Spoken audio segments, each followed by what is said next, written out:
আজ আমরা দেখতে চলেছি একটি অসাধারণ ম্যাজিক্যাল ফ্যান্টাসি মুভির গল্প, যার নাম হল wish of the fairy fish, যেখানে একটি যুবক আর একটি জাদুর মাছের রোমাঞ্চকর গল্প তুলে ধরা হয়েছে। আর এইসব রোমাঞ্চকর ঘটনাগুলি অনেক মজাদার। এই রোমাঞ্চকর ঘটনাগুলি উপভোগ করতে হলে দেখতে থাকুন ভিডিওটি শেষ পর্যন্ত। আশা করছি এই মুভির গল্পটি আপনাদের অনেক ভালো লাগবে। তো আর কথা না বাড়িয়ে চলুন গল্পটি শুরু করা যাক। তো গল্পটি শুরু হয় গভীর এক সমুদ্রের মাঝখানে, যেখানে আমরা খুব সুন্দর একটি মাছেদের রাজ্য দেখতে পাই। আর সেই রাজ্যের সিংহাসনে একটি আংটি নিয়ে বসেছিল সে রাজ্যের রাজা। রাজা এখানে তার গুপ্তচর ব্যাংকে বলছে, আমি যে মাছটিকে বিয়ে করতে চেয়েছিলাম সে কোথায় গিয়েছে। ব্যাংকটি তখন রাজাকে জানায়, অনেক খোঁজাখুঁজি করেও তার খোঁজ পাওয়া যায়নি। একথা শুনে রাজা অনেক রেগে যায়, আর সে পানির কুণ্ডলির মাধ্যমে ব্যাংকটিকে তার কাছে টেনে এনে বলে, যত তাড়াতাড়ি সম্ভব মাছটিকে খুঁজে বের করো। এরপর আমরা রুশের একটি ছোট্ট দ্বীপকে দেখতে পাই, যেখানে অনেক বছর পুরনো একজন অন্ধকামারের বাড়ি ছিল। আর সেই বাড়ির মধ্যে আমরা ঘুমিয়ে থাকা অবস্থায় ইউয়ান নামে একটি ছেলেকে দেখতে পাই। সে তার বিছানায় ঘুমাচ্ছিল। এমন সময় ছোট্ট একটি কুকুর এসে তাকে ঘুম থেকে টেনে তুলে দেয়।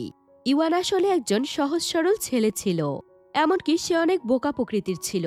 ইউয়ান যখন ফ্রেশ হয়ে স্কেটিং করার জন্য লুকিয়ে লুকিয়ে বাহিরে যাচ্ছিল, ঠিক তখনই তার বাবা ইউয়ানের পায়ের শব্দ শুনতে পেয়ে তাকে ডেকে বলে, তুমি তো অনেক বড় হয়েছ, এখন অন্তত তোমার কামারের কাজটি শেখা উচিত। তাছাড়া আমারও এখন অনেক বয়স হয়ে গিয়েছে, যে কোনো সময় আমি মারা যেতে পারি। আর আমি মারা গেলে তখন তুমি কি করবে? ইউয়ান তখন তার বাবার সামনে গিয়ে হাঁটু গেড়ে বসে তার বাবার হাত তার মাথায় রেখে বলে, দেখো বাবা, আমি এখনো অনেক ছোট আছি, তুমি কোনো চিন্তা করো না বাবা। আমি আর একটু বড় হই, খুব অল্প সময়ের মধ্যে আমি সমস্ত কাজগুলো শিখে নেব।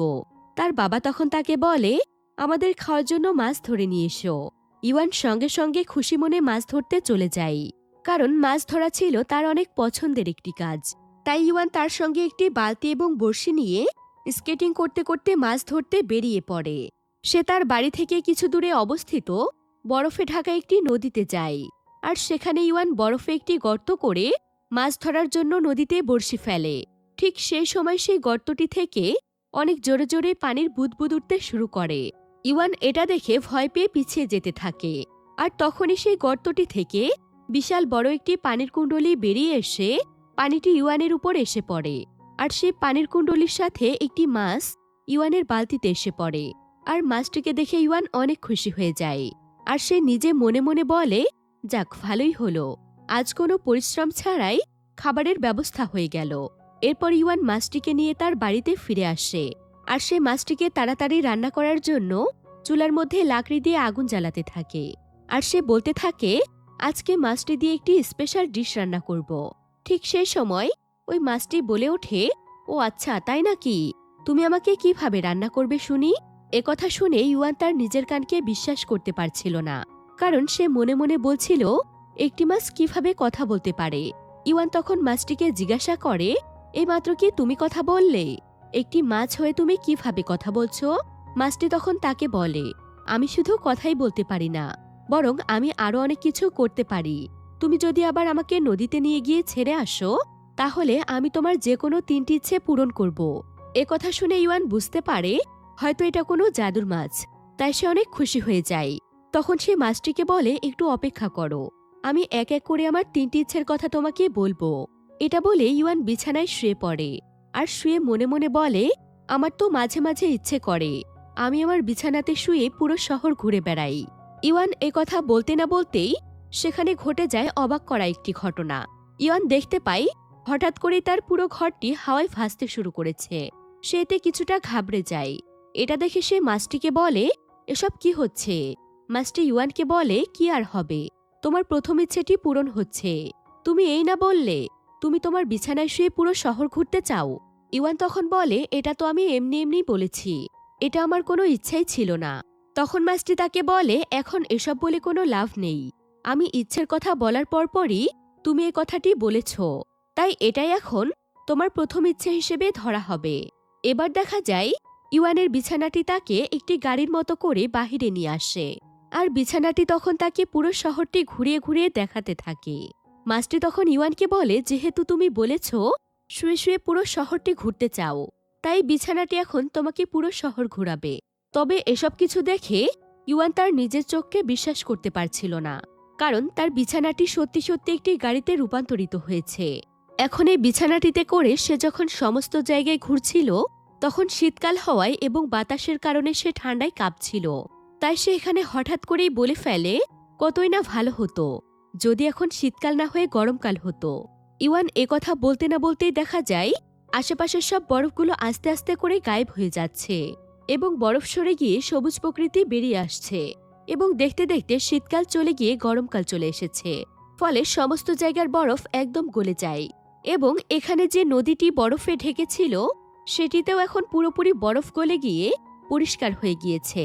আর এই নদীটি ইওয়ানের অনেক পছন্দের ছিল, তাই সে নদীতে নেমে অনেক আনন্দের সাথে গোসল করছিল। এরপর ইওয়ান যখন মাছটিকে নিয়ে হাঁটছিল, তখন মাছটি ইওয়ানকে বলে, তোমার দুটো ইচ্ছে পূরণ হয়ে গিয়েছে, এখন শুধু তোমার কাছে মাত্র একটি ইচ্ছে বাকি রয়েছে, তাই তোমার শেষ ইচ্ছেটি পূরণ হলে আমি কিন্তু চলে যাব।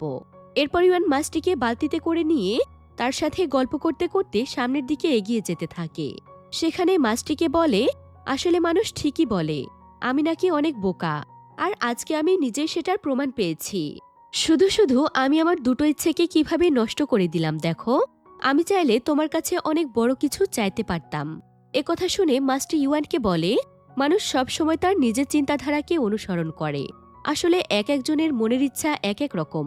কেউ কেউ একটি কুঁড়েঘর পেলেই যেন তার জীবনের সকল মনের ইচ্ছে পূরণ হয়ে যায়, আবার কেউ কেউ রাজপ্রাসাদ পেলেও খুশি হতে পারে না। তো তারা দুজন মিলে গল্প করতে করতে যখন আর একটু সামনে এগিয়ে যায়, তখন তাদের সামনে হঠাৎ করে একদল ডাকাত চলে আসে। আর তারা ইওয়ানকে বলে, তোমার কাছে যা কিছু আছে সবকিছু আমাদেরকে দিয়ে দাও। ইওয়ান তাদেরকে বলে, আমার কাছে টাকা পয়সা কোনো কিছুই নেই, তোমরা চাইলে আমাকে তল্লাশি করে দেখতে পারো। কিন্তু ডাকাত দল যখন তাকে তল্লাশি করে তার কাছে কোনো কিছুই পায় না। তখন তারা ইওয়ানের কাছ থেকে সেই জাদুর মাছটি কেড়ে নেয়। এরপর ডাকাতেরা মাছটিকে রান্না করার প্রস্তুতি নিচ্ছিল। তখন ইওয়ান সুযোগ বুঝে পেছন থেকে গিয়ে মাছটিকে নিয়ে নেয়, আর সে দ্রুত সেখান থেকে পালিয়ে যাওয়ার চেষ্টা করে। তাই ডাকাত দল তাকে ধাওয়া করে। কিন্তু ইওয়ান এখানে মাছটিকে ডাকাতের হাত থেকে বাঁচানোর জন্য সে খুব দ্রুত নদীর কাছে এসে মাছটিকে নদীতে ছেড়ে দেয়, যার ফলে ডাকাত দলের সদস্যরা তার উপর অনেক রেগে যায়। তাই তারা ইওয়ানকে একটি গাছের সাথে উল্টো করে ঝুলিয়ে রেখে সেখান থেকে চলে যায়। তবে কিছুক্ষণ পরেই সেখানে খুব সুন্দর একটি মেয়ে চলে আসে, আর মেয়েটি তখন রশি খুলে ইওয়ানকে গাছ থেকে নামায়। ইওয়ান তখন মেয়েটির কাছে তার পরিচয় জানতে চায়। মেয়েটি তখন তাকে বলে, তুমি কিছুক্ষণ আগে যে মাছটিকে নদীতে ফেলে দিয়ে এসেছ, আমি হলাম সেই মাছটি। এখানে মেয়েটির গায়ে থাকা একটি চকমকে স্কার্ফ দেখে ইওয়ান বুঝতে পারে যে মেয়েটি আসলে সত্য কথাই বলছে। এরপর ইওয়ান মেয়েটির কাছে তার নাম জানতে চায়। মেয়েটি তখন তাকে জানায় যে তার নাম হচ্ছে ইয়ানা। এবার ইওয়ান সুযোগ পেয়ে ইয়ানার কাছ থেকে তার চকমকে স্কার্ফটি নিয়ে নেয়, আর সে ইয়ানাকে বলে, তোমার কাছে কিন্তু এখনো আমার আরও একটি ইচ্ছে বাকি রয়েছে, আর আমি চাই না আমার বাকি ইচ্ছেটি তুমি পূরণ না করেই চলে যাও। তাই ততক্ষণ পর্যন্ত তোমার স্কার্ফটি আমার কাছেই থাকবে, যতক্ষণ পর্যন্ত না আমার শেষ ইচ্ছেটি পূরণ হয়ে যাচ্ছে। কিন্তু এবার আমি এত সহজে কোনো কিছু চাইব না, কারণ এমনি আমার দুটো ইচ্ছে নষ্ট হয়ে গিয়েছে। তাই এবার আমি অনেক ভেবেচিন্তে তোমার কাছে শেষ ইচ্ছেটি চাইব। তবে ততক্ষণ পর্যন্ত তোমাকে আমার সাথেই থাকতে হবে। ইয়ানা তখন তাকে বলে, ঠিক আছে, কোনো সমস্যা নেই, তাহলে এখন আমাকে কি করতে হবে? ইওয়ান তখন তাকে বলে, তোমাকে আমি বেশি অপেক্ষা করাতে চাই না, তাই আমার শেষ ইচ্ছেটি তোমাকে বলেই দিচ্ছি। আমার আসলে ছোটবেলা থেকেই অনেক ইচ্ছে যে আমি রুশের রাজা জারের মেয়েকে বিয়ে করব, যে কিনা বর্তমানে রুশের রাজকুমারী। ইয়ানা তখন তাকে বলে, ও আচ্ছা, এটাই তাহলে তোমার শেষ ইচ্ছে? ইওয়ান বলে, না, এটা আমার তোমার কাছে চাওয়া কোনো ইচ্ছে নয়। আমি চাই না কোনো জাদুর মাধ্যমে রাজকুমারীকে বিয়ে করতে। আমি তাকে বিয়ে করতে সবকিছুর জন্য চেষ্টা করব। তুমি শুধুমাত্র আমার পাশে থাকবে ইয়ানা। ইয়ানা বলে, ঠিক আছে, আমি যতটুকু সম্ভব তোমাকে সাহায্য করার চেষ্টা করব। অন্যদিকে আমরা সেই রুশের রাজা জারের রাজ্য দেখতে পাই, যেখানে রাজপ্রাসাদের মধ্যে রাজকুমারী বসেছিল। রাজকুমারীর নাম হচ্ছে নেন্সি। তো এমন সময় নেন্সির কাছে তার একজন দাসী আসে, আর দাসী রাজকুমারীকে জানায় যে রাজপ্রাসাদে আজকে ইংল্যান্ডের রাজদূত আসছে। যেটা শুনে নেন্সি প্রচণ্ড রকমের খুশি হয়ে যায়, কারণ সে সবসময় একজন ইংরেজকে বিয়ে করতে চাইতো। আর যদি এই রাজদূতের মাধ্যমে তার বিয়ের ব্যবস্থাটা হয়ে যায়, তাই সে দ্রুত খাওয়া দাওয়া করে সুন্দরভাবে সেজেগুজে একটি জায়গাতে বসে থাকে। কিন্তু নেন্সির বাবা জার ইংরেজদেরকে মোটেও পছন্দ করত না, আর সে কোনোভাবেই চাইতো না যে তার মেয়ে একজন ইংরেজকে বিয়ে করুক। তো কিছুক্ষণের মধ্যেই রাজ্যে ইংল্যান্ডের সেই রাজদূত চলে আসে। আর এই রাজদূত আসলে চাইছিল যেভাবেই হোক রাজার মন জয় করে তার মেয়ের বিয়ের ব্যাপারে কথা বলতে। তো রাজদূত এখানে এসে নেন্সিকে খুব সুন্দর একটি ছাতা উপহার দেয়, যেটা কিনা ছিল ইংল্যান্ডের একটি বিশেষ ধরনের ছাতা। আর এই ছাতাটি পেয়ে তো নেন্সি অনেক খুশি হয়ে যায়। কিন্তু এই বিষয়টি রাজা জারের কাছে মোটেও ভালো লাগে না। রাজা তখন সেই রাজদূতের কাছে এসে বলে, ইংরেজরা যেখানেই যায় সেখানে শুধু লুট করার উদ্দেশ্যে যায়। তো তুমি এখানে কি উদ্দেশ্য নিয়ে এসেছো? রাজদূত তখন তাকে বলে, না মহারাজ, এসব আপনি কি বলছেন? আমি তো শুধুমাত্র আপনার একটু খোঁজখবর নিতে এসেছি। আপনার এখনো ইংরেজদের প্রতি ভুল ধারণা রয়েছে। তবে কোনো চিন্তা নেই, আমি আপনার জন্য এমন একটি উপহার নিয়ে এসেছি যেটা দেখলে আমাদের প্রতি আপনার ধারণাটাই বদলে যাবে। অন্যদিকে আমরা ইয়ানা এবং ইউয়ানকে দেখতে পাই। তারা দুজন মিলে রাজা রুশের রাজ্যে চলে এসেছে। এদিকে আবার রাজদূত এখানে রাজাজারকে একটি মেশিন দেখায়। আর সে রাজাজারকে বলে, এটা হচ্ছে আমাদের ইংল্যান্ডের একটি অত্যাধুনিক মেশিন। এটা শুধুমাত্র আমি আপনার জন্যই নিয়ে এসেছি। আর এই মেশিনটির বিশেষত্ব হচ্ছে এই মেশিনটিতে অটোমেটিকভাবে গান বাজবে। আসলে এই সময়টা ছিল বর্তমান থেকে অনেক আগের একটি সময়, তাই কোনো মেশিনের মাধ্যমে গান বাজাটা ছিল খুবই অবাক করা একটি বিষয়। রাজদূত এখানে রাজাকে দেখায় যে কিভাবে একটি বাটন প্রেস করলে মেশিনটির ভেতরে গান বাজে। আসলে এই মেশিনটির পুরোটাই ছিল রাজদূতের চালাকি। সে আসলে মেশিনটির মধ্যে তার একজন লোককে বসিয়ে রেখেছিল। আর যখনই সে বাহির থেকে মেশিনটির বাটন প্রেস করে, তখনই সে ব্যক্তি ভেতরে বসেই মিউজিক বাজাতে শুরু করে। তবে মেশিনের মধ্যে এভাবে মিউজিক বাজতে দেখে রাজাজার সহ সবাই অনেক অবাক হয়ে যায়। তারা কেউই রাজদূতের চালাকি বুঝতে পারে না। রাজদূত যখন রাজাকে এই মেশিনটির মাধ্যমে মিউজিক বাজিয়ে দেখাচ্ছিল, ঠিক এমন সময় সেখানকার একটি দেয়ালের পেছনে ইউয়ান এবং ইয়ানা চলে আসে। আর তারা দেয়ালের অপর প্রান্ত থেকে রাজদূতের এমন কর্মকাণ্ডগুলো দেখছিল। এদিকে রাজা মেশিনটি দেখে যদিও অনেক অবাক হয়েছিল, কিন্তু তারপরও সে রাজদূতের উপর মোটেও ইমপ্রেস হয় না। বরং সে রেগে গিয়ে রাজদূতকে বলে, এই সমস্ত উল্টোপাল্টা মেশিন দিয়ে তুমি আমাকে কি বোঝাতে চাইছো? আমাদের এই সমস্ত মেশিনের কোনো প্রয়োজন নেই, তাই তুমি এখন এখান থেকে যেতে পারো। কিন্তু রাজকুমারী নেন্সি এখানে রাজদূতের উপর অনেক ইমপ্রেস হয়ে যায়। আর সে এখন রাজদূতকে বিয়ে করতে চাইছিল। এমনকি তার আচরণেও প্রকাশ পাচ্ছিল যে সে আসলে রাজদূতকে কতটা পছন্দ করেছে। তাই রাজদূত সেখানে নেন্সির হাত ধরে একটি চুমু দেয়। আর এটা দেখে রাজার আরও ভীষণ রাগ হচ্ছিল, কিন্তু সম্মানের খাতিরে সে রাজদূতকে তেমন কিছুই বলে না। ঠিক এমন সময় সেখানে দৌড়াতে দৌড়াতে ইউয়ান চলে আসে। আর ইউয়ান এখানে রাজদূতের মেশিনটি সরিয়ে রাজাকে বলে, শুধুমাত্র একটি মেশিন দেখে রাজকুমারীকে ইংরেজদের কাছে বিয়ে না দেওয়াই ভালো, কারণ তাদের এবং আমাদের ভাষা ও সংস্কৃতি সবকিছু একদম আলাদা। তাই বিয়ের পরে নানা ধরনের সমস্যা দেখা দিতে পারে। এজন্য নিজের জাতির মধ্যে বিয়ে দেওয়াটাই ভালো। যারা ইংরেজ তারা ইংরেজদেরকে বিয়ে করবে, আর যারা রাশিয়ান তারা রাশিয়ানকে বিয়ে করবে। তবে রাজকুমারী নেন্সি যদি শুধুমাত্র এই মেশিনটির জন্যই বিয়ে করতে চাই, তাহলে আমি নিজেই তার জন্য এমন একটি মেশিনের ব্যবস্থা করে নিয়ে আসব। এসব কথা শুনে রাজা জার অনেক খুশি হয়ে যায়, কারণ সে এমনিতেও ইংরেজদেরকে পছন্দ করে না। তাই সে এমন একটি কারণ খুঁজছিল যেটার মাধ্যমে সে তার মেয়েকে আটকাতে পারে এবং এই রাজদূতকেও এখান থেকে বিদায় করতে পারে।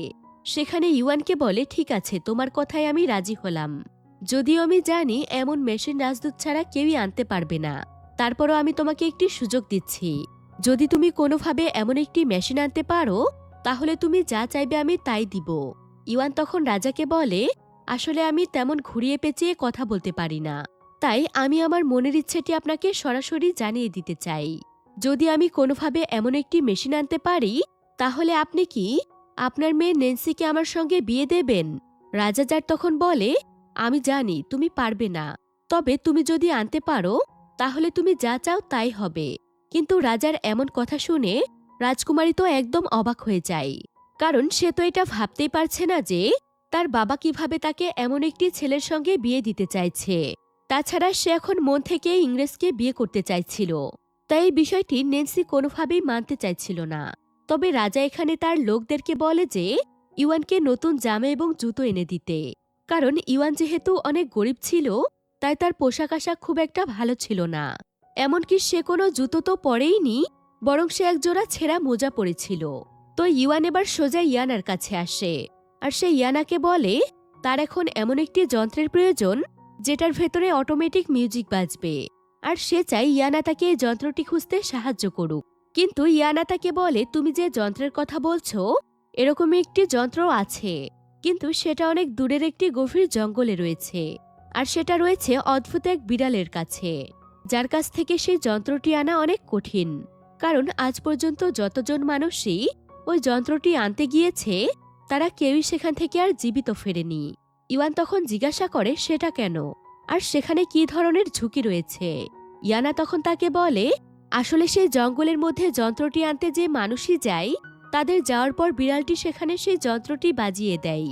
আর সবচাইতে ভয়ানক ব্যাপার হচ্ছে, যন্ত্রটির মধ্যে যদি কোনো খুশির গান বাজে তাহলে মানুষেরা সেখানে ততক্ষণ পর্যন্ত নাচতে থাকে যতক্ষণ না সে ক্লান্ত হয়ে সেখানে শুয়ে পড়ছে। আর মানুষ ক্লান্ত হওয়ার পরে সেই বিড়ালটি তাকে খেয়ে নেয়। আর যদি সেই যন্ত্রের মধ্যে কোনো দুঃখের গান বাজে তাহলে মানুষ তখন কাঁদতে কাঁদতে সেখানে ঘুমিয়ে পড়ে, আর ঘুমিয়ে পড়ার পরেও বিড়ালটি তাকেও খেয়ে নেয়। মূলত এ কারণে কোনো মানুষই সেখান থেকে ফিরে আসতে পারে না। এসব কথা শুনে ইওয়ান তখন বলে, তাহলে তো সেখানে গেলে জীবনের অনেক ঝুঁকি রয়েছে, কিন্তু তারপরও রাজকুমারীকে পাওয়ার জন্য আমি এই ঝুঁকি নিতে চাই। আর আমার বিশ্বাস যে তুমি আমার পাশে থাকলে অবশ্যই আমি এই কাজটি করতে পারবো। ইয়ানা তখন বলে, যেহেতু এখনো আমি তোমার শেষ ইচ্ছেটি পূরণ করতে পারিনি, তাই এখন তুমি যেটা চাইবে সেটাই হবে। এরপর ইয়ানা এবং ইওয়ান পুরোপুরিভাবে প্রস্তুত হয়ে তাদের যাত্রায় বেরিয়ে পড়ে। তারা একের পর এক অনেক ঝুঁকিপূর্ণ এবং দুর্গম কিছু রাস্তা পার হতে থাকে। ফলে দেখতে দেখতে সন্ধ্যা নেমে আসে, আর এক পর্যায়ে তারা পৌঁছে যায় সেই জঙ্গলটির সামনে। সেই জঙ্গলটির গভীরে সেই যন্ত্রটি রয়েছে। এবার জঙ্গলের সামনে এসে ইয়ানা ইওয়ানকে বলে, এখন এই জঙ্গলের ভেতরে তোমাকে একাই যেতে হবে। আমার পক্ষে যতটা সম্ভব তোমাকে সাহায্য করার চেষ্টা করেছি, কিন্তু আমি এর বেশি রাস্তা তোমার সঙ্গে যেতে পারবো না। ইওয়ান তখন তাকে বলে, কোনো সমস্যা নেই, আমি একাই এখান থেকে যেতে পারবো। এই বলে ইওয়ান ইয়ানার কাছ থেকে বিদায় নিয়ে জঙ্গলের ভেতরে চলে আসে। তবে কিছুটা ভেতরে আসার পর সে দেখতে পায় আশেপাশের খুবই ভয়ানক অবস্থা। চারদিকে শুধুমাত্র মৃত মানুষের কঙ্কাল পড়ে রয়েছে। এসব কিছু দেখে ইওয়ান কিছুটা ঘাবড়ে যায়। তবে ঠিক এমন সময় সে সেখানে বিড়ালটির আওয়াজ শুনতে পায়। বিড়ালটি এখানে তাকে বলে, তোমার আশেপাশে যে সমস্ত কঙ্কাল পড়ে থাকতে দেখছো, এই সমস্ত কঙ্কালগুলো হচ্ছে সেই সমস্ত মানুষদের কঙ্কাল, যারা কিনা এখানে আমার এই বাদ্যযন্ত্রটি নিতে এসেছিল। আজ পর্যন্ত কেউই আমার কাছ থেকে জীবিত ফিরতে পারেনি। তুমিও কি আমার এই বাদ্যযন্ত্রটি নিতে এসেছ? ইওয়ান বলে, হ্যাঁ। তুমি কি কোনোভাবে আমাকে এই যন্ত্রটি দিতে পারবে? কারণ আমার এটার অনেক প্রয়োজন। বিড়ালটি তখন তাকে বলে, তোমাকে আমি একটি শর্তে আমার এই যন্ত্রটি দিতে পারি। তা হলো, তোমার পছন্দ অনুযায়ী আমি গান বাজাবো। আর যদি সেই গানটি তোমাকে আকৃষ্ট করতে না পারে তাহলে এই যন্ত্রটি তুমি নিয়ে যেতে পারবে। ইওয়ান তখন তার শর্তে রাজি হয়। এরপর বিড়ালটি তাকে জিজ্ঞাসা করে সে কোন গান শুনতে চায়, সুখের গান নাকি দুঃখের গান। ইওয়ান বলে যে সে দুঃখের গান শুনতে চায়। এরপর বিড়ালটি এখানে খুবই ইমোশনাল একটি গান গাইতে শুরু করে, আর ইওয়ান অনেক মনোযোগ দিয়ে গানটি শুনছিল।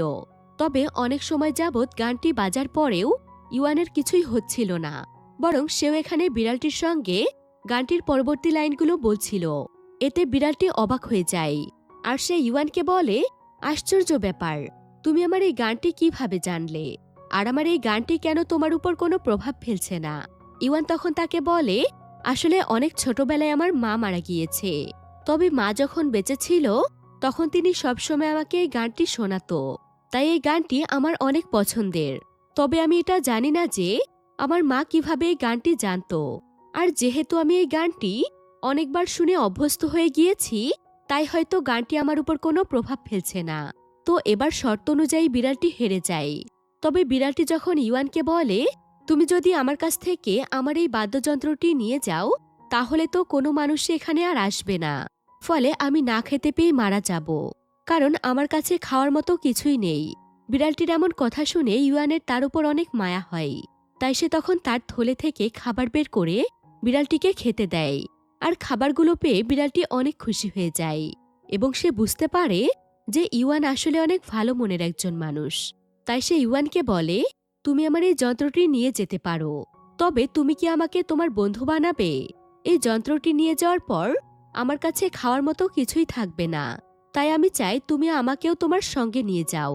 আমি যতটুকু সম্ভব তোমার বিপদে আপদে তোমার পাশে থাকব। অন্যদিকে আমরা ইয়ানাকে দেখতে পাই। ইয়ানা একটি নদীর কিনারায় বসে ইওয়ানের জন্য অপেক্ষা করছিল, কিন্তু ঠিক এমন সময় সেখানে গুপ্তচর ব্যাঙটি চলে আসে, যাকে কিনা সমুদ্রের নিচের রাজ্যের রাজা পাঠিয়েছে, যাতে করে সে তার সঙ্গে করে ইয়ানাকে নিয়ে যেতে পারে, কারণ ইয়ানার সঙ্গে রাজার বিয়ে হওয়ার কথা ছিল। তখন ব্যাঙটি এখানে ইয়ানাকে বলে, তুমি এখানে বসে আছো আর মৎস্য রাজা তোমাকে প্রত্যেকটি জায়গাতে খুঁজে বেড়াচ্ছে, তাই তাড়াতাড়ি এখন আমার সঙ্গে চলো আর মৎস্য রাজাকে বিয়ে করো। কিন্তু এ কথা শুনে ইয়ানা একদম রেগে যায় আর সে ব্যাঙটিকে বলে, তুমি মৎস্য রাজাকে গিয়ে পরিষ্কারভাবে জানিয়ে দাও যে আমি কোনোভাবে তাকে বিয়ে করব না। এদিকে ততক্ষণে সেখানে ইওয়ান সেই বিড়াল এবং বাদ্যযন্ত্রটি নিয়ে চলে এসেছিল আর সে ইয়ানার সমস্ত কথা আড়ালে দাঁড়িয়ে শুনছিল। এবার ইয়ানা ইওয়ানকে দেখতে পেয়ে বলে, শেষ পর্যন্ত তাহলে তুমি যন্ত্রটি আনতে পেরেছ? ইওয়ান তখন বলে, শুধুমাত্র যন্ত্রই নয়, বরং যন্ত্রের মালিককেও আমার সঙ্গে নিয়ে এসেছি, আর ও এখন আমার বন্ধু। এটা শুনে ইয়ানা অনেক খুশি হয়ে যায়। এরপর তারা দুজন মিলে রওনা হয় রাজপ্রাসাদের উদ্দেশ্যে। তবে যাওয়ার পথে ইওয়ান ইয়ানাকে বলে, আমি তোমার সমস্ত কথা শুনে ফেলেছি। তুমি মৎস্য রাজাকে বিয়ে করতে চাও না, তাই তুমি তোমার রাজ্য থেকে পালিয়ে এসেছ। কিন্তু তাকে তুমি কেন বিয়ে করতে চাও না? ইয়ানা বলে, আমি আসলে তাকে ভালোই বাসি না, আর যাকে আমি ভালোবাসি না তাকে বিয়ে করব কিভাবে বলো? আমি তো সব সময় এমন একজন মানুষকে বিয়ে করতে চাই যাকে আমি মন থেকে ভালোবাসবো এবং সেও আমাকে মন থেকে ভালোবাসবে। এবার অন্যদিকে আমরা আবারও রাজাজারের রাজ্য দেখতে পাই, যেখানে আজকে রাজকুমারী নেন্সিকে বিয়ে করার জন্য ইতালির একজন রাজদূত এসেছে। কিন্তু আসলে সে ছিল ইংল্যান্ডেরই সেই রাজদূত যাকে রাজা একদমই পছন্দ করে না। তাই সে রাজাকে নতুন করে ইমপ্রেস করার জন্য ছদ্মবেশে এসেছে। কিন্তু রাজকুমারী নেন্সি তাকে কিছুক্ষণের মধ্যেই চিনে ফেলে, যার ফলে সে অনেক খুশি হয়ে যায়। তবে ঠিক এমন সময় সেখানে ইওয়ান চলে আসে। সে তার সঙ্গে করে সেই বাদ্যযন্ত্র এবং বিড়ালটিকেও নিয়ে এসেছে। রাজদূত রাজাকে ইমপ্রেস করার আগেই ইওয়ান সেই বিড়ালটিকে সেখানে খুশির গান বাজাতে বলে, আর তার এই খুশির গানটি শুনে সবাই সেখানে নাচতে শুরু করে। এখানকার প্রত্যেকটি মানুষই পুরোপুরিভাবে নিজেদের নিয়ন্ত্রণ হারিয়ে ফেলেছিল, কারণ এই গানটি ছিল এক ধরনের ম্যাজিক্যাল মিউজিক গান। তাই এখানকার কেউই নিজেদেরকে কোনোভাবেই নিয়ন্ত্রণ করতে পারছিল না। নাচতে নাচতে তাদের অবস্থা একদম খারাপ হয়ে যাচ্ছিল। এবার পরিস্থিতি নিয়ন্ত্রণে আনার জন্য ইওয়ান সেই বিড়ালটিকে গান থামাতে বলে। এরপর দেখা যায় রাজা ইওয়ানের উপর প্রচণ্ড খুশি হয়ে যায়, আর সে ইওয়ানকে বলে, তুমি আমার মন জয় করে নিয়েছ। এত সুন্দর গান আমি আমার জীবনে কোনোদিনও শুনিনি, তাই আমি চাই আজ থেকে তুমি এবং তোমার বিড়ালটি আমাদের এই মহলেই থাকো। ইওয়ান তখন বলে, আমি তো আপনার দেওয়া শর্ত পূরণ করে ফেলেছি, তাহলে এখন কি আমি নেন্সিকে বিয়ে করতে পারি? রাজা তখন বলে, অবশ্যই। কিন্তু নেন্সি মোটেও এটার জন্য রাজি ছিল না। তাই সে ইওয়ানকে বিয়ে না করার জন্য চালাকি করে সে ইওয়ানকে বলে, আসলে আমিও তোমাকে বিয়ে করতে চাই, কিন্তু তোমাকে বিয়ে করার আগে আমি একটি বিষয় পরীক্ষা করে দেখতে চাই তুমি আসলে আমাকে কতটা ভালোবাসো আর আমার জন্য তুমি কি কি করতে পারো। ইওয়ান তখন বলে, আমি তোমার জন্য সবকিছুই করতে পারবো, তোমার জন্য আর কি করতে হবে বলো। একথা শুনে নেন্সি কিছুক্ষণ চুপ করে থাকে। নেন্সি আসলে ইওয়ানকে এমন একটি কাজ দিতে চাইছিল যেটা ইওয়ান যেন কোনোভাবেই পূরণ করতে না পারে এবং সে দ্বিতীয়বার এখানে ফিরে আসতে না পারে। নেন্সি তখন ইওয়ানকে বলে, আমি আজকের রাতটি একটু চিন্তা করে দেখতে চাই আর কাল তোমাকে জানাবো তোমাকে কি করতে হবে। এবার ইওয়ান সেখান থেকে ইয়ানার কাছে চলে আসে। ইওয়ানকে খুশি দেখতে পেয়ে ইয়ানা তাকে বলে, কি ব্যাপার, তোমাকে এত খুশি দেখাচ্ছে কেন? রাজকুমারীর সঙ্গে তোমার বিয়ে ঠিক হয়ে গিয়েছে? কিন্তু ইওয়ান তখন বলে, আরে না না, বিয়ে ঠিক হয়নি, তবে রাজকুমারী বলছে যে সে আমাকে বিয়ে করবে, কিন্তু তার জন্য সে আমার একটি পরীক্ষা নিতে চাই, তবে আমি যে কোনো পরীক্ষার জন্যই প্রস্তুত। অন্যদিকে সেদিন মাঝরাতে দেখা যায় নেন্সি রাজপ্রাসাদের অনেক পুরাতন একটি রুমের মধ্যে এসেছে। সেখানে অনেক বছরের পুরনো একটি সোফা ছিল, আর এই সোফাটির মাধ্যমে নেন্সি প্রায় সময় রিচুয়াল করে তার মৃত মায়ের আত্মাকে ডেকে নিয়ে আসে। তার মাও আসলে তার মতো একজন দুষ্টু প্রকৃতির মানুষ ছিল। তাই নেন্সি তার মায়ের কাছে জানতে চায় সে কিভাবে ইউয়ানকে শায়েস্তা করবে, যাতে করে ইউয়ান কোনোভাবে তার জীবনে আর ফিরে আসতে না পারে। সেখানে তার মায়ের সঙ্গে একটি পরিকল্পনা করে। পরদিন রাজদূত রাজাকে ইমপ্রেস করার জন্য তাকে এক ধরনের মেশিন দেখায়, যেটার মধ্যে সবজি দিলে সেটা অটোমেটিক কেটে যায় এবং যে কোনো ফল দিলে জুস আকারে বেরিয়ে আসে। তবে আজকেও রাজদূত চালাকি করে মেশিনের মধ্যে তার একজন লোককে বসিয়ে রেখেছিল। এখন এই মেশিনটি দেখতে পেয়ে নেন্সি একদম ইমপ্রেস হয়ে যায়, আর সে তার বাবাকে বলে, আমি একটি শর্তে তোমার কথা মতো ইউয়ানকে বিয়ে করব। আমি চাই ইউয়ান আমার জন্য এমনই কিছু একটা জিনিস নিয়ে আসুক, যেটার মাধ্যমে অটোমেটিকভাবে যে কোনো ধরনের খাবার তৈরি হয়ে যাবে। আর যদি সে এমন কিছু আনতে না পারে তাহলে আমি রাজদূতকে বিয়ে করব। রাজা তখন তাকে বলে, এমন এক ধরনের মাদুর সম্পর্কে আমি শুনেছিলাম, যেটার মাধ্যমে নাকি অটোমেটিকভাবে যে কোনো খাবারই তৈরি হয়ে যায়, কিন্তু বাস্তবে আমি ওই ধরনের কোনো মাদুর দেখিনি, আর জানি না সেটা সত্যি আছে কিনা। তবে ইউয়ান নেন্সির এই শর্তটি মেনে নেয়, আর সে আবারও ইয়ানাকে নিয়ে চলে যায় সেই মাদুরের সন্ধানে। তবে যাওয়ার পথে ইয়ানা ইউয়ানকে জানায় সেই মাদুরটির ব্যাপারে সে জানে। আসলে সেই মাদুরটি রন এবং জন নামক দুই ভাইয়ের কাছে রয়েছে। বহু বছর আগে তারা সেই মাদুরটি একটি জঙ্গলের মধ্যে খুঁজে পেয়েছিল, আর তারপর তারা দুই ভাই মিলে গহীন জঙ্গলে থাকতে শুরু করে, কারণ সেখানে তারা কোনো কাজ না করেই সেই মাদুরটির মাধ্যমে যখন যা ইচ্ছে তাই খেতে পারত, আর তারা সারাদিনই শুধুমাত্র খেতেই থাকত, যার ফলে এক পর্যায়ে তাদের শরীর এতটাই মোটা হয়ে যায় যে এখন তারা ঠিকমতো চলাফেরাও করতে পারে না। এদিকে আবার পথ চলতে চলতে তারা দুজনেই অনেক ক্লান্ত হয়ে পড়েছিল, তাই একটু বিশ্রাম নেওয়ার জন্য তারা একটি বৃদ্ধ দম্পতির বাড়িতে যায়। আর সেখানে গিয়ে তারা দেখতে পায় বৃদ্ধ দম্পতির সংসারে অর্থের অভাব থাকলেও তাদের দুজনের মধ্যে ভালোবাসার কোনো কমতি ছিল না। তারা আবার এখানে সুতার মাধ্যমে কিছু একটা সেলাই করছিল। তো বিশ্রাম নিয়ে সেখান থেকে বেরিয়ে আসার পর ইয়ানা ইউয়ানকে বলে, তুমি সেখানে যে সুই এবং সুতোটি দেখতে পেয়েছ, ভালোবাসাও ঠিক সেই সুই এবং সুতোর মতোই। দুজন মানুষ একে অপরকে ভালোবাসলে তাদের দুজনের সম্পর্কটিও সুই সুতোর মতোই হওয়া উচিত, কারণ সুই এবং সুতো একে অপরকে ছাড়া অসম্পূর্ণ। এবার গল্প করতে করতে তারা খুব সুন্দর একটি ক্ষেতের মধ্যে চলে আসে, যেটা দেখতে অনেক বেশি মনোমুগ্ধকর ছিল। এবার তারা একটি পাহাড়ি এলাকার সামনে চলে এসেছিল, যেখানে জন এবং রন নামক সেই দুই ভাই থাকে। তারা এখানে তাদের সেই জাদুর মাদুরটির সাহায্যে মাদুরটির কাছে ৫৬ রকমের খাবার খেতে চায়। ফলে সঙ্গে সঙ্গে মাদুরটির উপর সমস্ত খাবার প্রস্তুত হয়ে যায়, যেখানে শাকসবজি, ফলমূল, পোলাও, কোরমা থেকে শুরু করে সবকিছুই ছিল। তবে ঠিক এমন সময় সেই দুই ভাইয়ের কাছে ইউয়ান আসে, আর ইউয়ান তাদের কাছে অনেক অনুরোধ করে সেই মাদুরটি চায়, কিন্তু তারা দুই ভাই এতে অনেক রেগে যায়, আর তারা ইউয়ানকে একটি নারিকেল দিয়ে আঘাত করে অজ্ঞান করে দেয়। ফলে তাড়াতাড়ি করে সেখানে ইয়ানা চলে আসে। এরপর ইয়ানা সেখানে সেই দুই ভাইকে বলে, এখানে যে পানিটি রয়েছে এই পানিতে তোমরা দুই ভাই একবার তাকাও। এরপর তারা দুই ভাই যখন সেই পানির মধ্যে তাকায় তখন তারা নিজেদের চেহারা দেখে একদম চমকে যায়।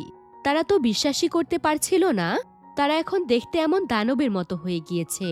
ইয়ানা তখন তাদেরকে বলে, আর কিছুদিন এভাবে খেতে থাকলে তোমরা দুজনেই ব্লাস্ট হয়ে মারা যাবে। তার উপর আবার এমন শরীর নিয়ে তোমরা কি কোনো মেয়েকে বিয়ে করতে পারবে? এ কথা শুনে তারা দুই ভাই অনেক দুশ্চিন্তায় পড়ে যায়, আর তারা ইয়ানাকে বলে, আমরা তো এমন ছিলাম না, এখন আগের মতো হওয়ার জন্য আমরা কি করতে পারি? ইয়ানা তখন তাদেরকে বলে, তোমাদের এই অবস্থায় মাদুটির জন্যই হয়েছে, কারণ এটার জন্যই তোমরা অলস হয়ে গিয়েছ।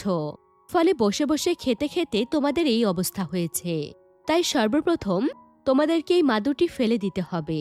তারা দুই ভাই তখন ইয়ানাকে বলে, তুমি তাহলে এই মাদুরটি নিয়ে যাও। যে মাদুর আমাদের মৃত্যু ডেকে আনছে সেই মাদুর আমাদের লাগবে না। আর কিছুক্ষণ পরে ইউয়ানের জ্ঞান ফিরে আসলে ইয়ানা ইউয়ানকে নিয়ে রাজপ্রাসাদের উদ্দেশ্যে রওনা হয়। এরপর দেখতে দেখতে তারা খুব সুন্দর একটি ফুলবাগানের মধ্যে চলে আসে। ইউয়ান তখন এখান থেকে অনেকগুলো ফুল তুলে নেয়, যেগুলো দিয়ে সে রাজকুমারীকে প্রপোজ করবে।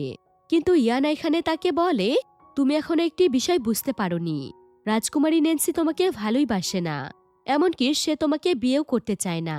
তাই তোমার হাত থেকে বাঁচার জন্য সে তোমাকে বারবার এমন কঠিন কাজ দিচ্ছে, যাতে করে দ্বিতীয়বার তুমি তার কাছে ফিরতেই না পারো। কিন্তু ইউয়ান তাকে বলে, এমন কিছুই নয়, হয়তো সে আমার ভালোবাসার পরীক্ষা নিতে চাইছে। এবার ইওয়ান ইয়ানার হাত ধরে আর সে ইয়ানাকে বলতে থাকে সে কিভাবে রাজকুমারীকে প্রপোজ করবে। ইওয়ান খুবই সুন্দরভাবে এখানে ভালোবাসার কথা বলছিল। তার কথার এমন সৌন্দর্য এবং তার সরলতা দেখে ইয়ানার মনে তার জন্য অদ্ভুত এক ধরনের মায়া কাজ করছিল। ইয়ানা এখানে প্রথমবারের মতো অনুভব করতে পারে যে সে আসলে ইওয়ানকে ভালোবেসে ফেলেছে, কিন্তু সে ইওয়ানকে এ ব্যাপারে কিছুই বলে না। অন্যদিকে আমরা নেন্সি এবং সেই রাজদূতকে দেখতে পাই। তারা দুজন একসঙ্গে অনেক আনন্দ করছিল, কারণ তারা ভাবছিল ইওয়ান হয়তো আর ফিরতে পারবে না।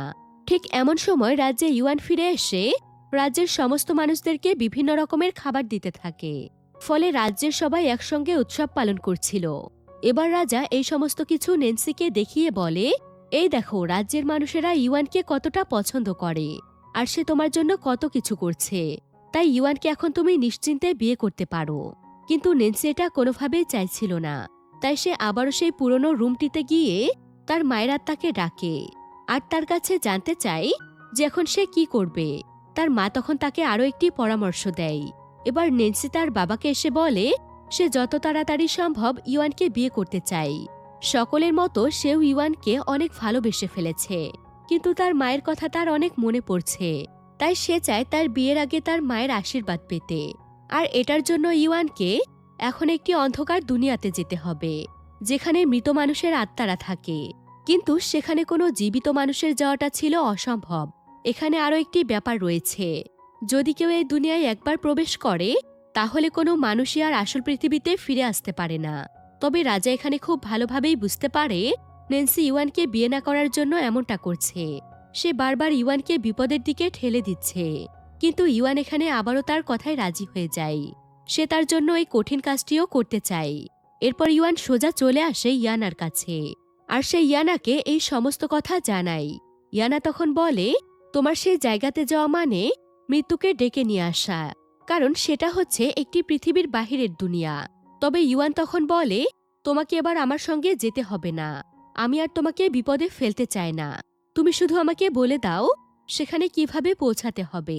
ইয়ানা তখন বলে, সেখানে পৌঁছাতে হলে তোমাকে একটি কালো নদী পার করে যেতে হবে, যেটা অনেক অন্ধকার এবং কালো ধোঁয়া দিয়ে ঘেরা, আর সেখানকার পদে পদে রয়েছে ভয়ানক বিপদ।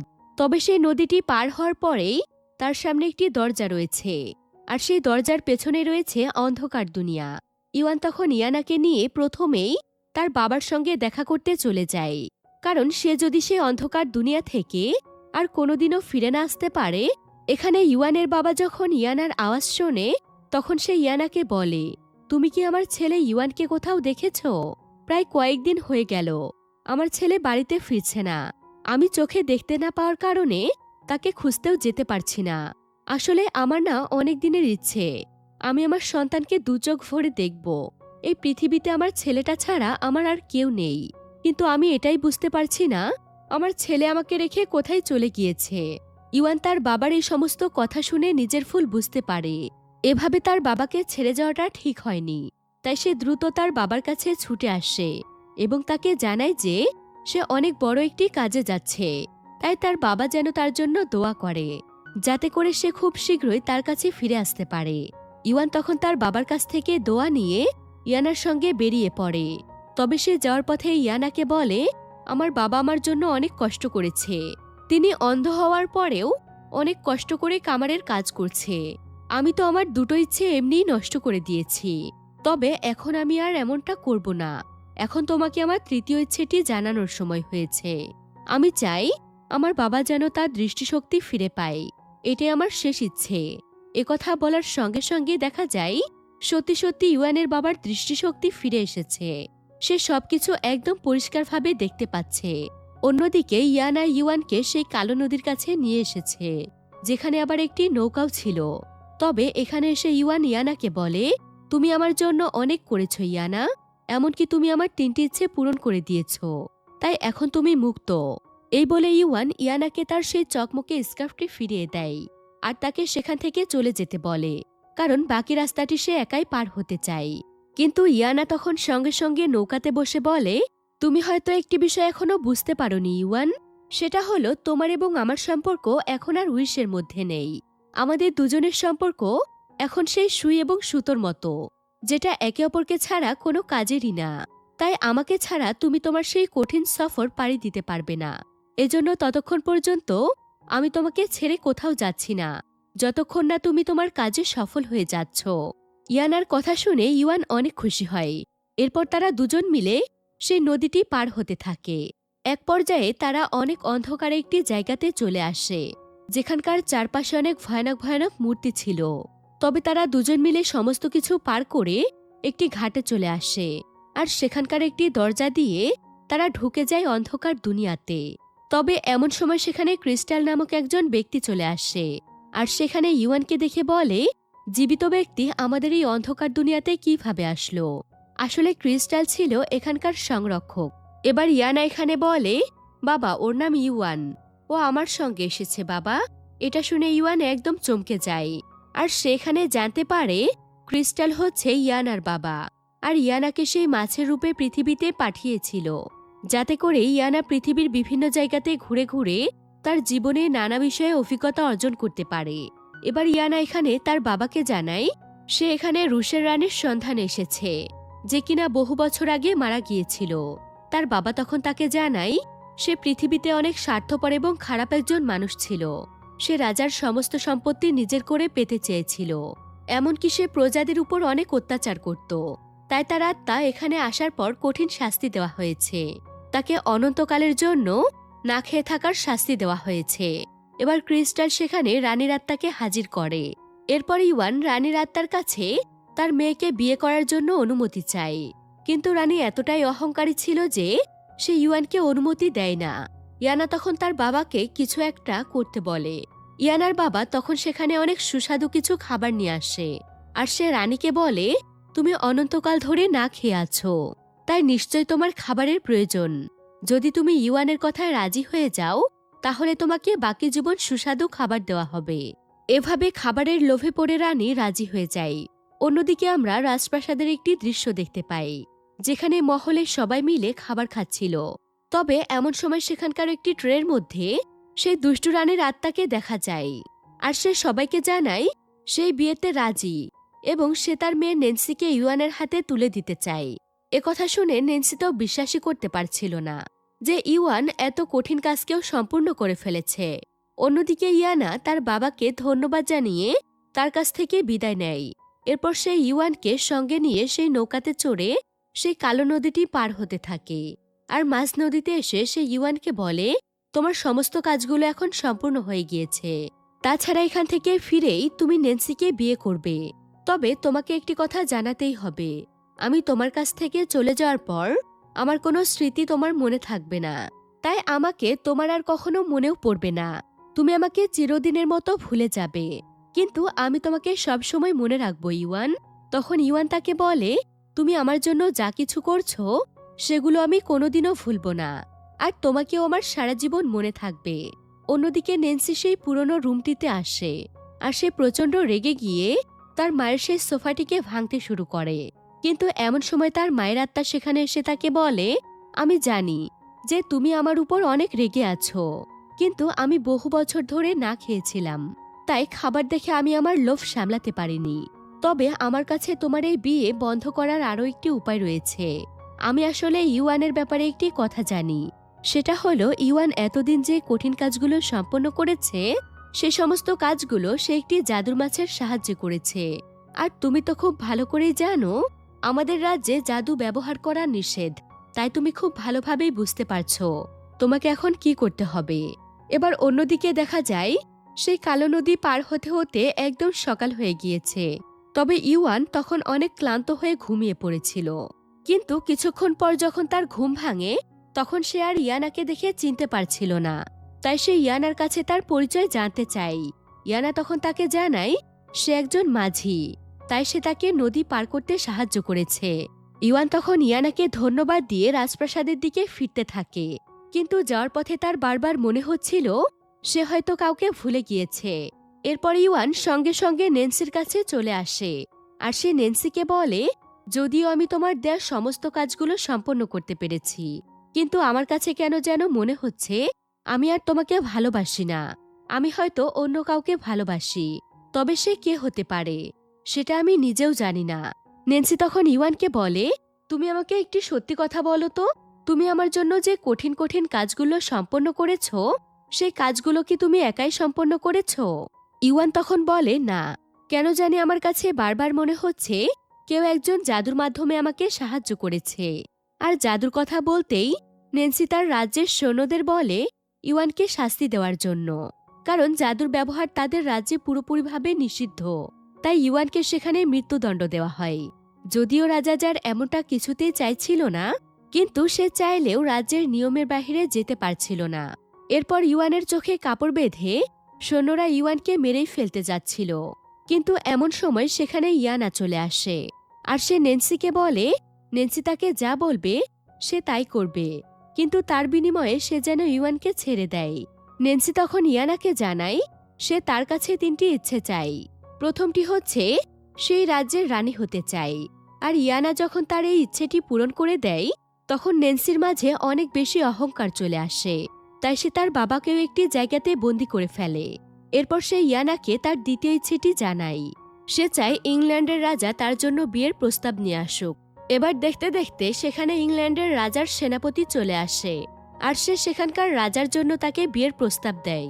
এটা দেখে ইংল্যান্ডের সেই রাজদূত নেন্সিকে বলে, তুমি না আমাকে বিয়ে করতে চেয়েছিলে? নেন্সি তখন তাকে বলে, যদি আমি রাজাকে বিয়ে করতে পারি তাহলে আমি রাজদূতকে কেন বিয়ে করব? এরপর নেন্সি রাজদূতকেও বন্দি বানিয়ে ফেলে। অন্যদিকে ইওয়ানকেও ছেড়ে দেওয়া হয়েছিল। তবে ইওয়ান কেন যেন বারবার সেই সমস্ত জায়গাগুলোতেই যাচ্ছিল যেখানে সে ইয়ানার সঙ্গে গিয়েছিল। তবে শত চেষ্টা করেও ইয়ানার ব্যাপারে তার কোনো কিছুই মনে পড়ছিল না। এরপর রাতের বেলা ইওয়ান যখন তার বাবার সঙ্গে দেখা করতে যায়, তখন দেখা যায় সেখানে জন এবং রন এসেছে, আর তাদের শরীর এখন একদম স্বাভাবিক হয়ে গিয়েছে।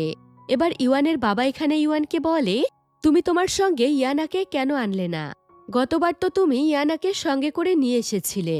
এমন সময় ইওয়ানের চোখ যায় রনের হাতে থাকা একটি সুই সুতার দিকে, আর এটা দেখে তার ইয়ানার সমস্ত কথা মনে পড়তে থাকে। কিছুক্ষণের মধ্যেই ইয়ানার সমস্ত স্মৃতি তার মনে পড়ে যায়। এমনকি ইয়ানা তাকে সুই সুতার ব্যাপারে যে কথাটি বলেছিল সেটাও তার মুহূর্তের মধ্যেই মনে পড়ে যায়। তাই সে সঙ্গে সঙ্গে চলে যায় তার ভালোবাসাকে ফিরিয়ে আনতে। তবে তার সাথে সাথে তার বাবা সহ রন এবং জনও যায়। তারা তাদের সঙ্গে করে অনেক মজবুত একটি গাড়ি নিয়ে এসেছিল। তাই সঙ্গে সঙ্গে তারা তাদের সেই গাড়িটি নিয়ে সোজা মহলের দরজা ভেঙে ভেতরে চলে যায়। এদিকে ইওয়ান ইয়ানাকে দেখতে পেয়ে বলে, তুমি আমাকে ক্ষমা করে দাও ইয়ানা, আমার সবকিছু মনে পড়ে গিয়েছে। প্রথমে আমি তোমার ভালোবাসা বুঝিনি, কিন্তু এখন আমি সব বুঝতে পেরেছি। আমিও তোমাকে ভালোবাসি, তাই আমি তোমাকে ফিরিয়ে নিয়ে যেতে এসেছি। এরপর ইওয়ান নেন্সিকে গিয়ে বলে, তুমি ইয়ানাকে ছেড়ে দাও, তা না হলে আমি তোমাকে ছাড়ব না। কিন্তু নেন্সি অনেক লোভী ছিল, তাই সে ইয়ানার কাছে তার তৃতীয় ইচ্ছেটি বলে। সে বলে যে সে তার মতো একটি জাদুর মাছ হতে চায়। ইয়ানাও তখন সঙ্গে সঙ্গে তাকে একটি মাছে পরিণত করে দেয়। কিন্তু নেন্সি যখন এখানে তার জাদু প্রয়োগ করে ইওয়ানকে মারতে চাইছিল, তখন সে কোনোভাবেই কোনো জাদুর ব্যবহার করতে পারছিল না। এমনকি সে পুনরায় মানুষও হতে পারছিল না। ইয়ানা তখন নেন্সিকে বলে, জাদুর প্রয়োগ শুধুমাত্র তারাই করতে পারবে যাদের ভেতরে জন্ম থেকেই পাওয়ারটি রয়েছে। কোনো সাধারণ মানুষ এমনটা করতে পারবে না। এবার এমন সময় দেখা যায় সেখানকার একটি কুয়োর মধ্য থেকে অনবরত পানি বের হতে থাকে, আর কিছুক্ষণের মধ্যে সেখান থেকে বেরিয়ে আসে সেই মৎস্য রাজা। সে আসলে এখানে ইয়ানাকে খুঁজতে এসেছে। তবে সে যখন এখানে নেন্সিকে মাছের রূপে দেখতে পায়, তখন সে মনে করে এটাই সেই মাছটি যাকে সে বিয়ে করতে চায়। তাই সে এখান থেকে নেন্সিকে নিয়ে চলে যায়, আর সে জোর করে তাকে বিয়ে করে তার রানী বানিয়ে ফেলে। অন্যদিকে নেন্সির হাত থেকে মুক্তি পেয়ে রাজ্যের সবাই অনেক খুশি হয়ে যায়, আর তারা সবাই মিলে সেখানে উৎসব পালন করতে থাকে। এমনকি রাজা জারকে মুক্ত করে আবারও রাজা বানিয়ে দেওয়া হয়। এদিকে ইয়ানা এবং ইওয়ান একে অপরের কাছে নিজেদের ভালোবাসার কথা প্রকাশ করে এবং রাজ্যের সকলের কাছ থেকে বিদায় নিয়ে চলে যায় নতুন এক জীবনের সন্ধানে। আর এখানে এই সুন্দর অ্যাডভেঞ্চার ফ্যামিলি ফ্যান্টাসি মুভির গল্পটি শেষ হয়ে যায়। আসসালামু আলাইকুম।